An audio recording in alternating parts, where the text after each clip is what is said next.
But also the story of Reggie Lewis is one that, boy, the more you hear, the more you don't want to believe it, Tim. I mean, it's that kind of a story, and I know Craig Sager's been on top of that, and you'll be talking to him on Inside the NBA. You're right, Ernie. It's a study in contrast, and that's exactly what we're going to be talking about on Inside the NBA. So make your plans to be with us. I think that you'll find Craig's story very revealing with respect to the Lewis story, and it's breaking with every passing day. And yes, America, you can sound off on MJ. Tomorrow night, the Bulls are in Boston, and the Celtics will retire number 35 of Reggie Lewis, whose death in July of 1993 has raised a multitude of questions in recent days. On March 9th, the Wall Street Journal raised the possibility that cocaine use contributed to Lewis's death from heart failure. Yesterday, the Journal quoted Derek Lewis, no relation, but a teammate of Reggie's at Northeastern University, as saying they used cocaine together. And today, the Boston Globe quoted Derek Lewis as saying that he and Reggie and Len Bias used cocaine together in 1985. Tonight, Craig Sager is in the Boston suburb of Needham, Massachusetts. Craig, how are the people up there taking these reports? Not very well, Ernie. This is a very emotional issue that appears to be tearing a community apart. As you mentioned, the eve of Michael Jordan's final appearance in the Garden, also the night before the retirement of Reggie Lewis's number, and all you have, whether it's the front or back page of the Herald or the front or middle page of the Globe, mounting evidence linking Reggie Lewis to cocaine. The question Boston is now facing is what's more important, the reputation or the truth? I was listening to some call-in shows on the way over here. There are also reports from a black community leader that this is a white media conspiracy trying to destroy a black hero. It's getting pretty ugly, and I'm afraid it may get worse. You know, there is also a huge insurance payment involved in this situation. What is the status on that? According to the Boston Globe, an official who works with state insurance claims says there is now enough evidence to investigate and possibly overturn those claims that amount to about $17 million. How about tomorrow night? What will the mood be like? I'm going to ask you to surmise what it's going to be like at Boston Garden for the retirement of his number 35. With what has been said in these reports coming out, what's the mood going to be like? I really don't know, Ernie, because there's been a gag order for members of the Celtics and also the coaching staff. However, I did go to practice today, and I did talk to a couple of the Celtics. The point that was made was the darkest day in Celtics history was probably the day that Len Bias died after being drafted, dying of a cocaine use. Now, today, we have Reggie Lewis being linked not only to cocaine, but also to Len Bias. On top of all this, you have a team that is floundering. Their last year in the Garden, they have been booed at home for the first time in many, many years. The fans are not happy with this franchise. They question who's in charge. And if there are boos, it's not so much directed at Reggie Lewis, but perhaps at the Boston franchise. Drugs, period. I'm going to repeat that. Reggie did not use drugs, period. Since that denial, others have come forward to corroborate that Lewis did use drugs. Former athletic director Erwin Cohen of Northeastern University said Lewis tested positive for cocaine while still a player for the Huskies. A dealer said he sold cocaine to Lewis in 1988. And Derek Lewis, a friend and former teammate but no relation to Reggie, claims the two used coke 5 days before he collapsed during a game in April of '93. According to the Boston Globe, Derek Lewis also said the pair shared drugs with Len Bias in 1985. 1 year before Bias, a Boston draft pick, died of cocaine intoxication, one of the darkest moments in Celtic history. Lewis has since recanted. I'm telling you, on the record, from my mouth, it's not from no paper or whatever. I did not see nobody do cocaine in McDonald's bathroom that night. But the Globe, saying it has the 2.5-hour interview on tape, stands by its story. Well, if they play it fine, I look foolish. I tell them it was a misquote. I made a mistake. I'm sorry. The Celtics, past and present, have their own stance. I wouldn't relinquish the captainship after I left to a guy that was abusing cocaine or using cocaine. There's just no way. And I don't think Reggie was doing that. In my heart, I believe that Reggie Lewis was a kind, upstanding young man. He's a great for the kids. He did a lot for the community, and I just can't see that. Maybe I am naive. I don't know. But I think that Reggie Lewis was a man's man. It doesn't hurt Reggie at all because he's gone.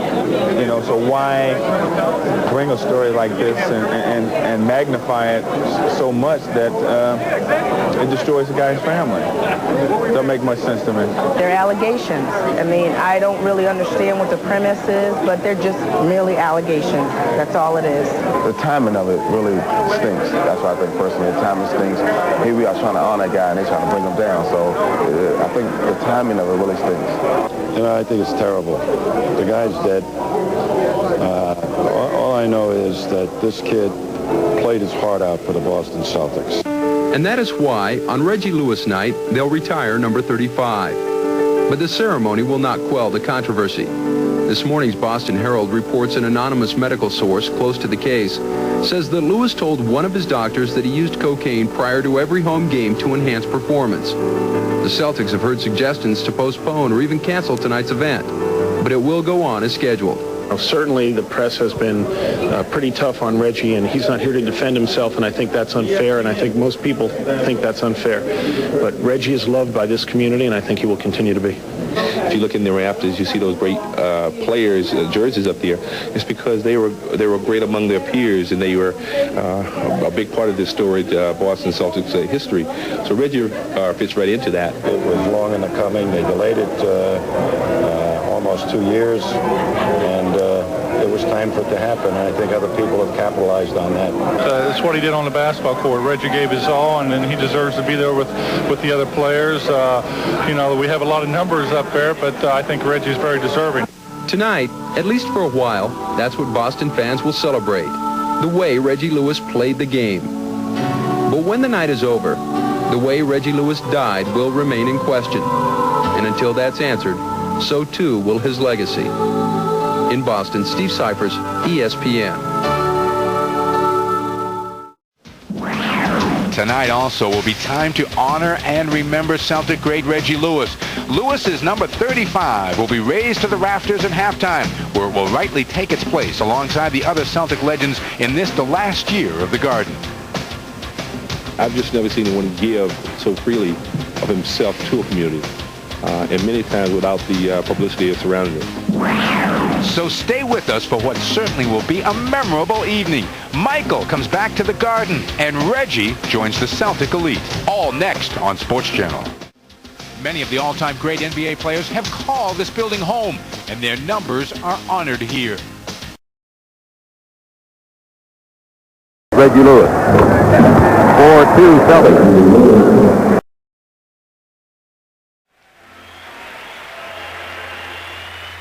Welcome, everybody, to Reggie Lewis night here at the Boston Garden.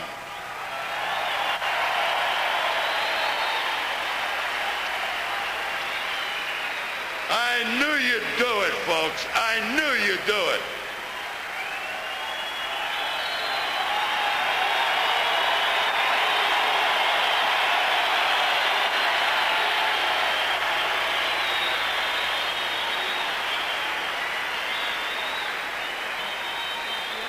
Tonight,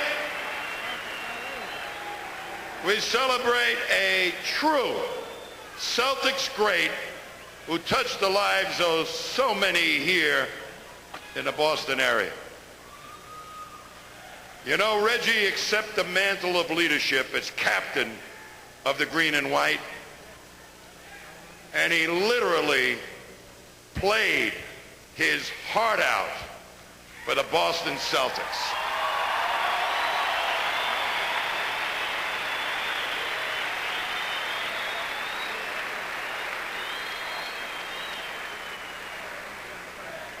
Tonight, we will have his number raised to the rafters, where it will join those of 19 others who have been honored in a similar fashion. And now it's my pleasure to introduce the woman who stood by Reggie's side every step of the way, joined by her daughter, Regina, son Reggie Jr., her mother, Sarah Harris, Reggie's mother, Inez Rich, and her husband, Robert Fields, Reggie's father, Irvin Lewis, and his wife, Diane, Reggie's brother, Jan Rich, Reggie's sister, Sharon Lewis, and her son, Raymond Dickens, and family friends, Darlene Dawsonville, Harriet Tisdale, and Kate Uracu. Please welcome Donna Harris Lewis.